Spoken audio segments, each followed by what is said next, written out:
Welcome to మెకా9 TV. Social media open చేస్తే చాలు ఇప్పుడు ఎక్కడ చూసినా ఒకటే ట్రెండ్, అదే మెలోడీ. భారత ప్రధాని నరేంద్ర మోదీ, ఇటలీ ప్రధాని జార్జియా మెలోనీ కలిసి ఎక్కడ కనిపించినా ఆ ఫోటోలు నిమిషాల్లో వైరల్ అయిపోతున్నాయి.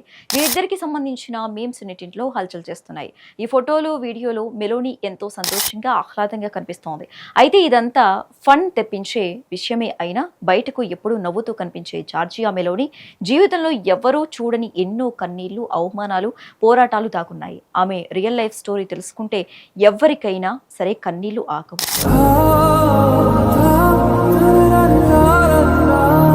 1976వ సంవత్సరం ఇటలీ రాజధాని రోమ్ నగరంలో ఒక హాస్పిటల్ ఒక గర్భవతి అయిన మహిళ కన్నీళ్లు పెట్టుకుంటూ అబార్షన్ క్లినిక్ లోకి అడుగుపెట్టింది.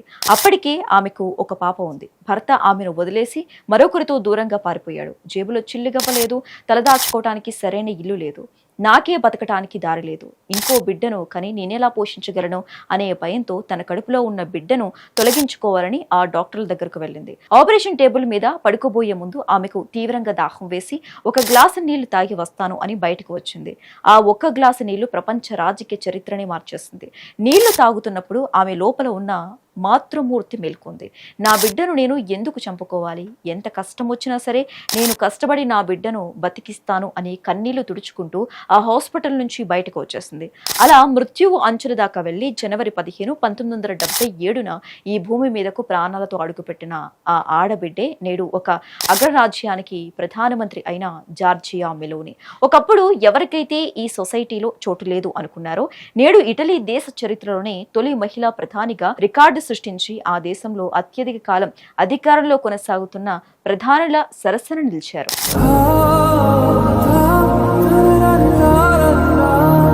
జార్జియా పుట్టిన తర్వాత వాళ్ళ కుటుంబం రోమ్లోని గార్బాటేలా అనే ఒక పేద వర్కింగ్ క్లాస్ ఏరియాలో ఒక చిన్న అపార్ట్మెంట్లో ఉండేది. తల్లి అన్నా పారాటో రాత్రి పగలు కష్టపడుతూ చిన్న చిన్న నవలలు రాస్తూ ఆ ఇద్దరు పిల్లలను పోషించేది. తండ్రి ప్రేమ అంటే ఏంటో జార్జియాకు తెలియదు. ఒక పక్క పేదరికం, మరో పక్క ఆ ఇంటికి కూడా అగ్ని ప్రమాదం జరిగి కాలిపోవడంతో రోడ్డున పడ్డారు. వేరే వాళ్ళ ఇంట్లో కొన్నాళ్ళు తలదాచుకున్నారు. జార్జియాకు 11 ఏళ్ల వయసు ఉన్నప్పుడు కనారీ దీవుల్లో ఉంటున్న తన తండ్రి ఫ్రాన్సిస్కోను చూడటానికి ఒకసారి వెళ్ళింది. కానీ ఆయన ఏమాత్రం ప్రేమ చూపించలేదు. పైగా ముఖం మీద తలుపు వేసి వెళ్ళిపోయాడు. ఆ వయసులో ఆ చిన్నారి మనసు ముక్కలైపోయింది. అప్పటి నుంచే తను తన తల్లి మీద తండ్రి నీడ కూడా పడకూడదు అని డిసైడ్ అయిపోయింది. తన జీవితంలో ఇంకెప్పుడు ఒక మగాడి మీద ఆధారపడకూడదు అన్న పసి వయసు పగే ఆమెను ఇనుములాగా మార్చేస్తుంది. స్కూల్కి వెళ్లే వయసులో జార్జియా చాలా లావుగా ఉండేది. తోటి పిల్లలు ఆమెను లావుగా ఉన్నావని ఆట పట్టించేవారు, ఏడిపించేవారు, బుల్లింగ్ చేసేవారు. రోజు ఏడ్చుకుంటూ ఇంటికి వచ్చేది. కానీ ఒకరోజు ఆమె ఆలోచన విధానం మారింది. ఏడ్చి ఏడ్చి విసిగిపోయిన ఆమె ఆ అవమానాలకు సమాధానం చెప్పాలని కఠినమైన డైట్ చేసి కేవలం కొద్ది రోజుల్లోనే సన్నగా బలంగా మారింది. ఆ క్షణమే తనకు ఎదురొచ్చిన ప్రతి సమస్యను ఒక యుద్ధంలాగా స్వీకరించడం మొదలుపెట్టింది. కుటుంబాన్ని పోషించడానికి పగలు చదువుకుంటూనే రాత్రిళ్ళు బేబీ సిట్టర్గా, బార్టెండర్గా, నైట్ క్లబ్బుల్లో వెయిట్రెస్గా పనిచేశారు. సరిగ్గా అదే సమయంలో అంటే 1992లో ఇటలీ మాఫియా దాడులతో అట్టుడుకుతోంది. అప్పుడు కేవలం 15 ఏళ్ల వయసులో జార్జియా ఇటలీ రైట్ వింగ్ విద్యార్థి సంఘంలో చేరింది. గల్లీలో మైక్ పట్టుకుని ఆమె మాట్లాడే మాటలకు యువత మొత్తం కనెక్ట్ అయిపోయారు. పేదరికం నుంచి వచ్చిన ఆ అమ్మాయి గొంతులో ఉన్న ఆ నిజాయితీ, ఆ పవర్ చూసి పెద్ద పెద్ద రాజకీయ నాయకులే ఆశ్చర్యపోయారు. జార్జియా ఎదుగుదల ఎంత వేగంగా ఉందంటే కేవలం 29 ఏళ్లకే ఆమె ఇటలీ పార్లమెంటుకు ఎన్నికైంది. 31 ఏళ్ల వయసులో అప్పటి ప్రధానమంత్రి సిల్వియో బెర్లుస్కోని క్యాబినెట్ లో యువజన శాఖ మంత్రిగా బాధ్యతలు చేపట్టింది. ఇటలీ చరిత్రలోనే అత్యంత తక్కువ వయసు కలిగిన మంత్రిగా రికార్డు సృష్టించింది. కానీ ఆమె లక్ష్యం వేరు. ఇటలీ సంస్కృతిని, సాంప్రదాయాలను కాపాడటానికి 2012లో తన సొంతంగా బ్రదర్స్ ఆఫ్ ఇటలీ అనే ఒక నేషనలిస్ట్ పార్టీని స్థాపించింది.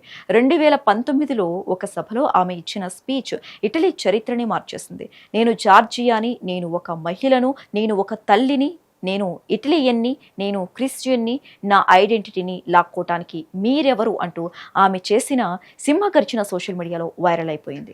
ఆ ఒక్క డైలాగ్తో ఇటలీ యువత మొత్తం ఆమె వెనుక నిలబడ్డారు. ఒకప్పుడు కేవలం 4% ఓట్లు ఉన్న ఆమె పార్టీ 2022 ఎలక్షన్స్లో ఏకంగా 26% ఓట్లు సాధించి ఇటలీ చరిత్రలో తొలి మహిళా ప్రధానిగా ఆమె కుర్చీలో కూర్చుంది. ఇటలీ రాజకీయాలు చాలా కాంప్లెక్స్గా ఉంటాయి. అక్కడ ప్రభుత్వాలు పేకమేడల్లా కూలిపోతుంటాయి. కానీ జార్జియా మెలోనీ ప్రధాని అయ్యాక ఇటలీకి ఒక స్ట్రాంగ్ లీడర్షిప్ వచ్చింది.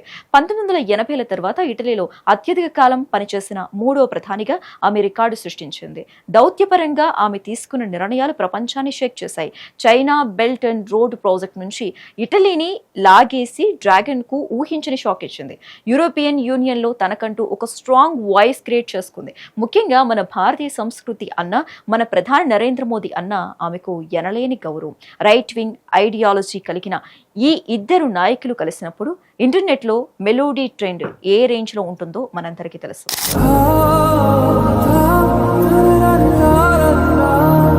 ఎవరికీ అక్కర్లేదు అనుకున్న ఒక ప్రాణం అబార్షన్ టేబుల్ మీద నుంచి బయటపడిన ఒక కన్నీటి పొట్టు ఈ రోజు ఒక అగ్రరాజ్యాన్ని ఏలుతోంది.